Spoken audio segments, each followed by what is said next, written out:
तो फिर कुतर्क करने लगी, अरे बहन तुम नहीं जानती, लालने पालने दुखम प्रसूतायाश्च वर्तते, लालन पालन में कितना दुख होता है, तुम्हें नहीं पता। और बहन मैंने तो सुना है कई कई बालक 12-12 वर्ष तक गर्भ में ठहर जाते हैं, अब मेरा कहीं 2-4 वर्ष ही ठहर गया तो मेरी तो गोविंदाय नमो नमः हो जाएगी। इसीलिए कुतर्क करने लगी, फल खाने से मना किया। सहेली ने कहा, देखो बहन तुम्हें जैसा उचित लगे वैसा करो, मैं तो केवल इतना ही कहूंगी कि संत का प्रसाद है, इसका अपमान मत करो, ग्रहण कर लो, संत की कृपा अवश्य होगी। ऐसा कहकर के सहेली तो चली गई, उस फल को लेकर के बैठी है, मन में अनेक कुतर्क भाव आ रहे हैं। इतने में बहन आ गई।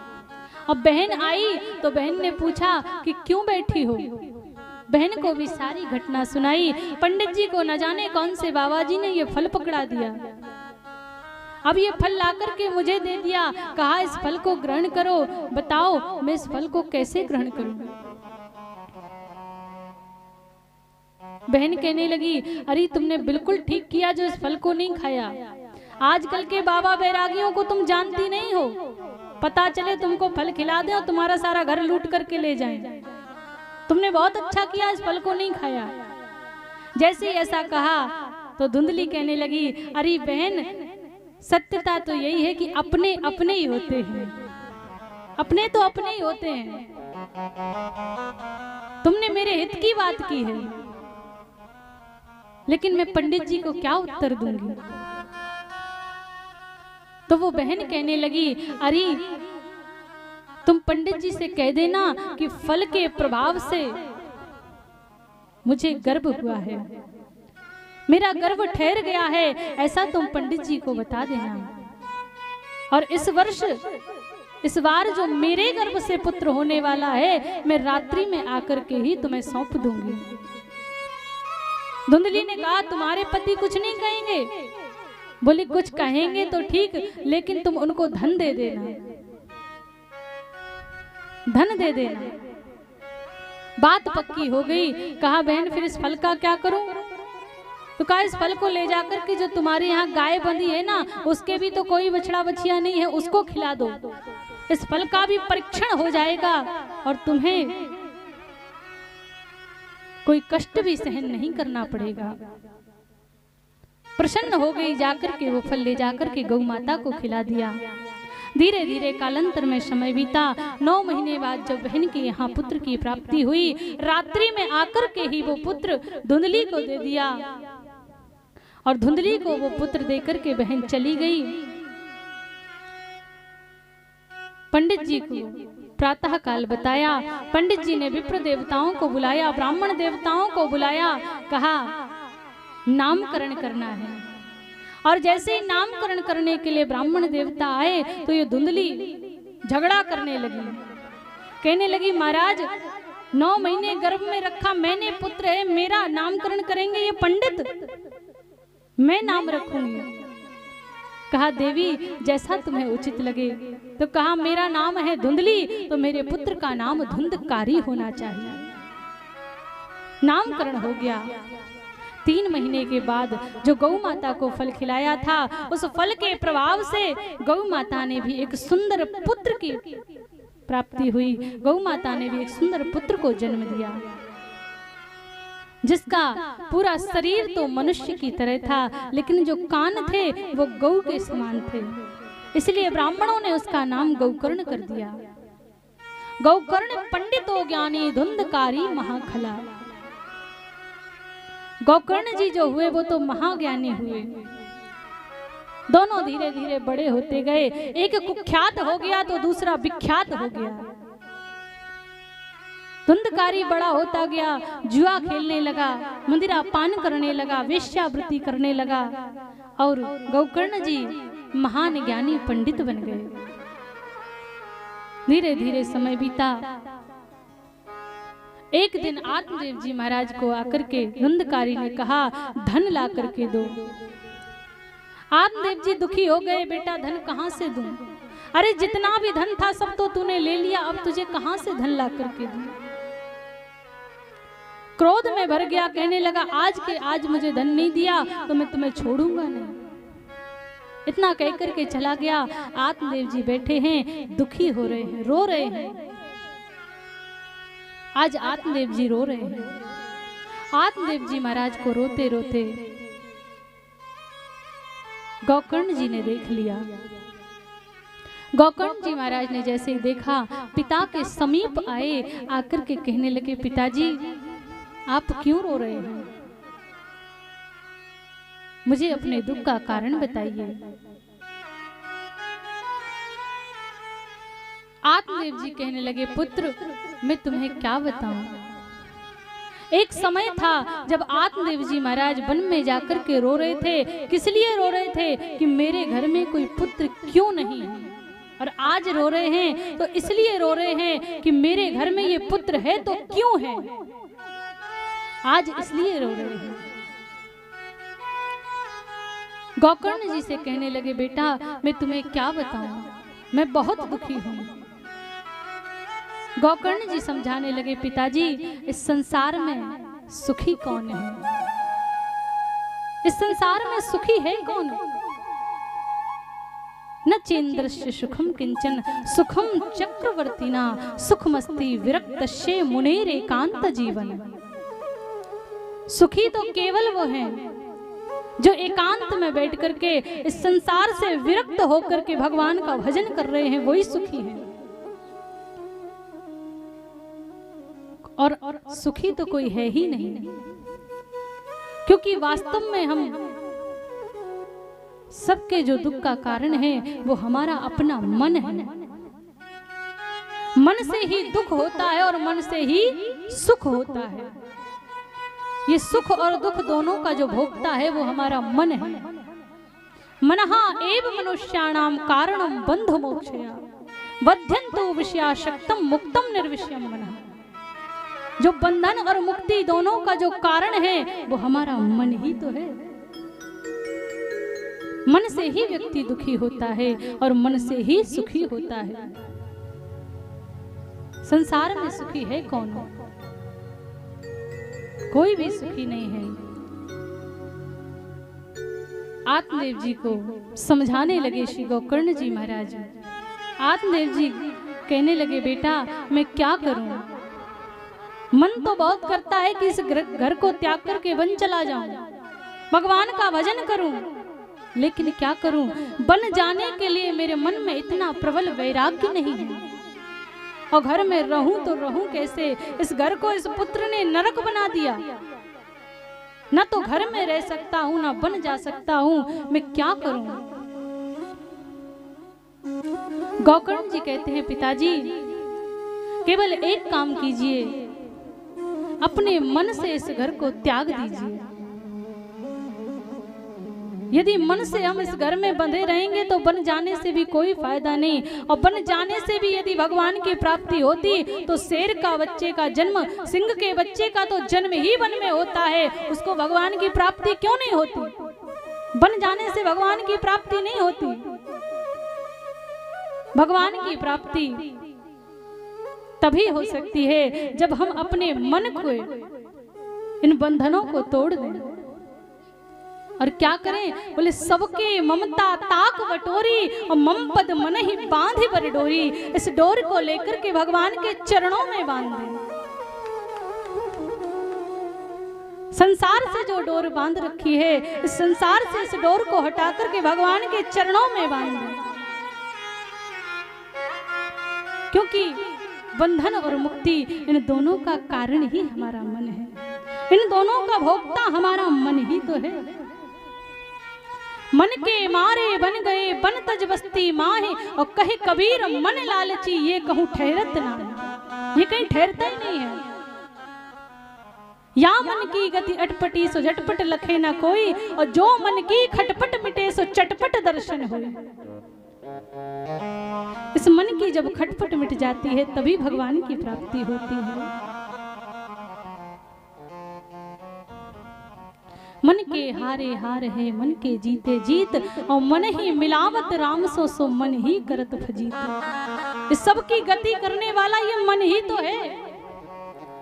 इसलिए इस मन को भगवान के चरणों में जोड़ दो।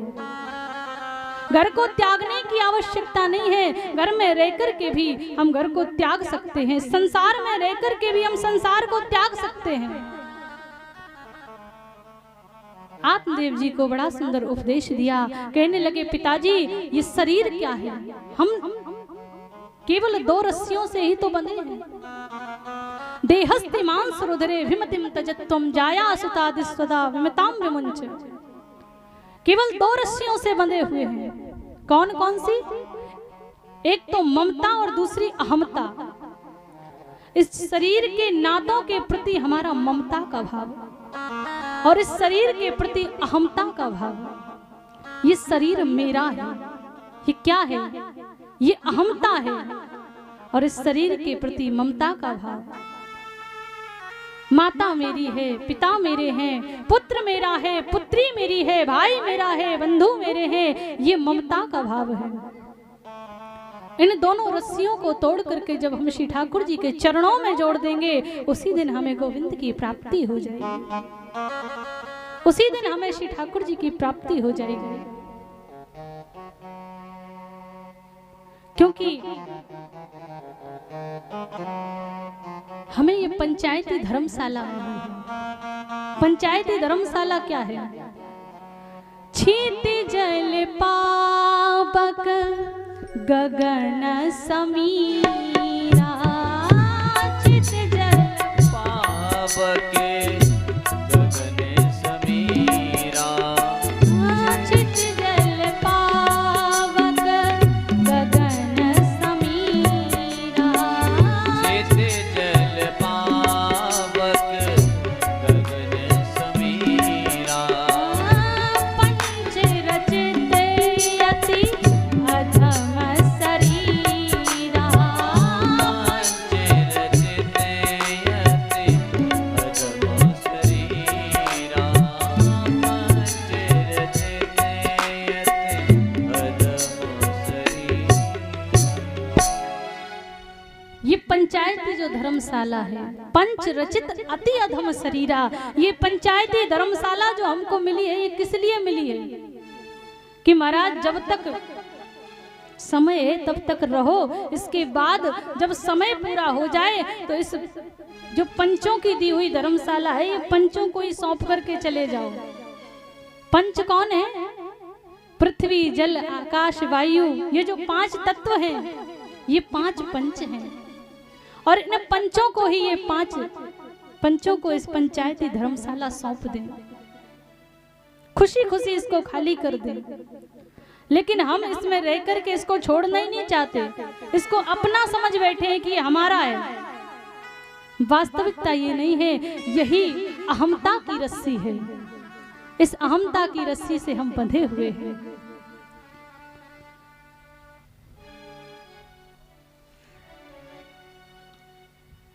बहुत सुंदर उपदेश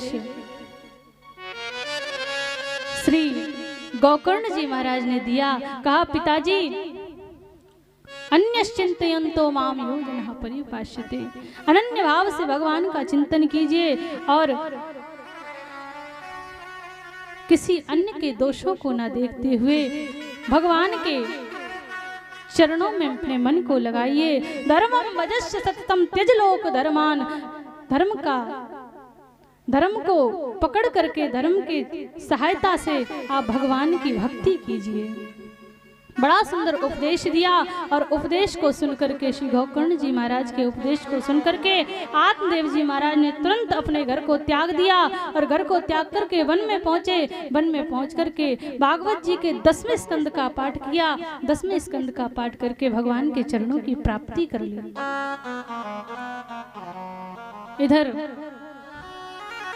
धुंधकारी अब अपनी माता धुंधली को धमकाने लगा, धन मांगने लगा। एक दिन जलती हुई लकड़ी को दिखा करके जैसे मारने के लिए दौड़ा, अब तो भयभीत हो गई। कूपे पातः कृतो रात्रौ तेन शान धनम गता, रात में गई जाकर के कुएं में कूद करके अपने प्राणों को ही त्याग दिया। वेश्याओं को अपने घर में ले आया, भरण पोषण करने के लिए चोरी डकैती करने लगा। एक दिन राजकोष से राजा का धन लेकर के आया। वेश्याओं ने देखा कि राष्ट्रीय मुद्राएं हैं, एक ना एक दिन पकड़ा जाएगा, और जिस दिन पकड़ा जाएगा उस दिन हम भी पकड़े जाएंगे, इसलिए क्या किया जाए।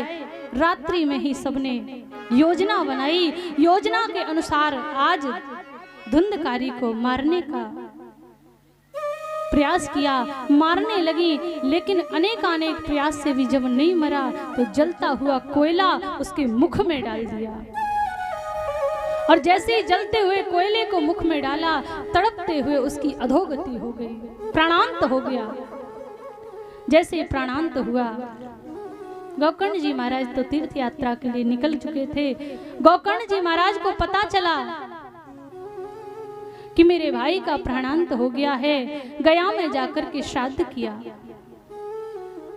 श्राद्ध करके जब लौट करके आए, अपने ग्राम में आकर के उसी घर में ठहरे जहां धुंधकारी की मृत्यु हुई थी। उसी घर में ठहरे, रात को देखा, कस्तमुग्रतरो रात्रो। रात को देखते हैं कभी भैंसा बन जाता, कभी कुत्ता बन जाता, कभी बकरा बन जाता, तरह तरह के रूप धारण करके आता है, लेकिन बोल नहीं पाता, रो रहा है। आत्मदेव जी, गोकर्ण जी ने जब उसको रोते हुए देखा, अंजलि में जल लिया, तुरंत जैसे जल को छिड़का, बोल उठा, कहने लगा, मैं आपका भाई हूं, भयंकर प्रेत योनि में पहुंच गया हूं। अहम भ्राता तदीयोस्मि धुंधकारी तिनामता। मैं आपका भाई हूं, नाम धुंधकारी है, भयंकर प्रेत योनि में पहुंच चुका हूं। मेरी मुक्ति का कोई उपाय कीजिए। क्या उपाय होगा मुक्ति का? गोकर्ण जी महाराज विचार करने लगे। प्रातः काल हुआ, सबको बुलाया, पूछने लगे, भयंकर प्रेत योनि में पड़े हुए व्यक्ति की मुक्ति का उपाय क्या है? किसी ने भी उपयुक्त उत्तर नहीं दे पाया। तो केवल एकमात्र संत गोकर्ण जी ऐसे हुए जो सूर्य की गति को रोक दी। सूर्य की गति को रोक करके सूर्य भगवान से पूछने लगे, बताइए भयंकर प्रेत योनि में पड़े हुए व्यक्ति की मुक्ति का उपाय क्या है? सूर्य नारायण ने कहा, श्रीमद् भागवतान मुक्ति। श्रीमद् भागवत मुक्ति का एकमात्र उपाय श्रीमद् भागवत कथा को बताया। इति ही सूर्य वचा सर्वैर धर्म रूपम तो विश्रुतम। भगवान सूर्य नारायण ने कहा कि मुक्ति का एक उपाय है भागवत। भागवत की कथा प्रारंभ की गई, और जैसे ही भागवत की कथा प्रारंभ हुई, प्रेत योनि में पड़ा हुआ धुंधकारी जैसे ही कथा सुनने के लिए आया तो वर्णन आता है कि वायु के वेग ने उसको उड़ा दिया। जैसे ही वायु के वेग ने उड़ाया तो वहां एक सप्त ग्रंथी बांस लगा हुआ था, उस बांस में आकर के बैठ गया। जैसे ही बांस में आकर के बैठा, एक दिन की कथा हुई, एक ग्रंथि फट गई। दूसरे दिन की कथा पूर्ण हुई, दूसरी ग्रंथि फट गई। तीसरे दिन की कथा पूर्ण हुई, तीसरी ग्रंथि फट गई। धीरे धीरे करके जब 7वें दिन की कथा पूर्ण हुई, 7 ग्रंथियां फट गईं और दिव्य रूप धारण करके उस बांस में से प्रकट हो गया। दिव्य रूप धारण करके प्रकट हो गया।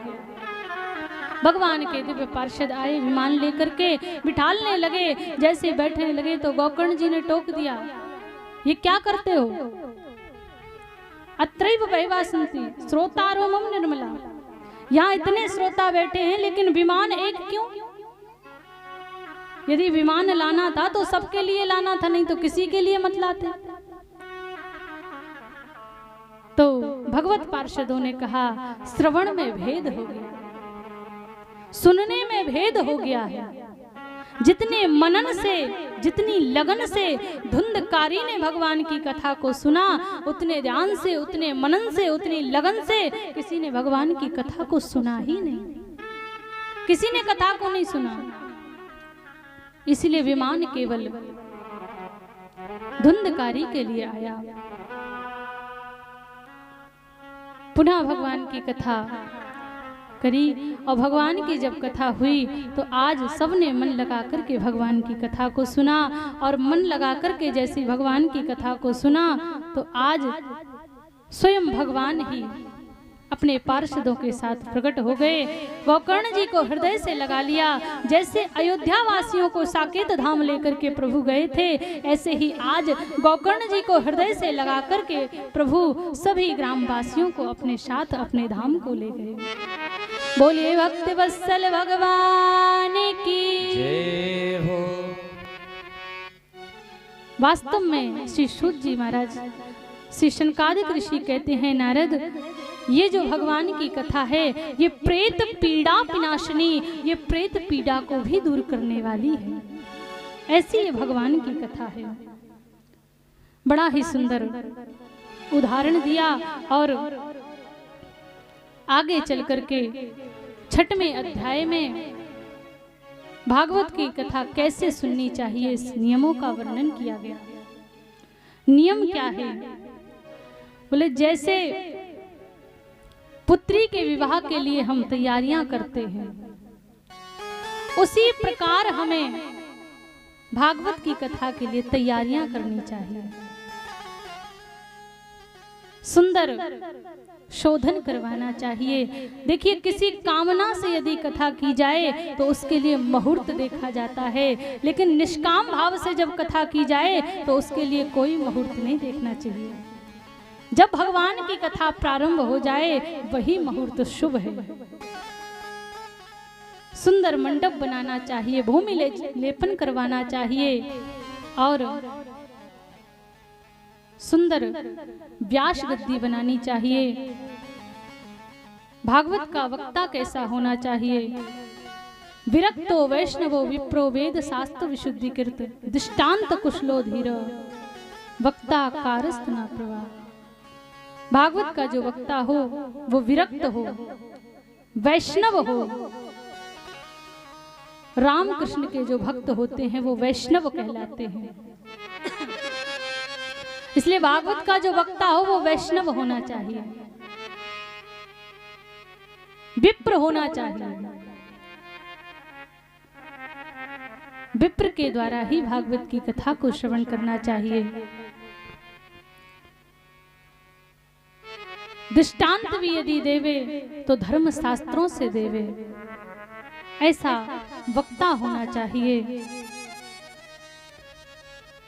सहायता के लिए बीच बीच में संकीर्तन हो, इसके लिए पार्षद जन को भी विराजमान करना चाहिए। वर्णम पंच विप्राणाम कथा भंग निवत्ते, कथा में कोई विघ्न ना आ जाए इसके लिए 5 वर्णों को भी नियुक्त करना चाहिए। और सुंदर व्यास गादी पर श्री सुखदेव जी का पूजन करना चाहिए।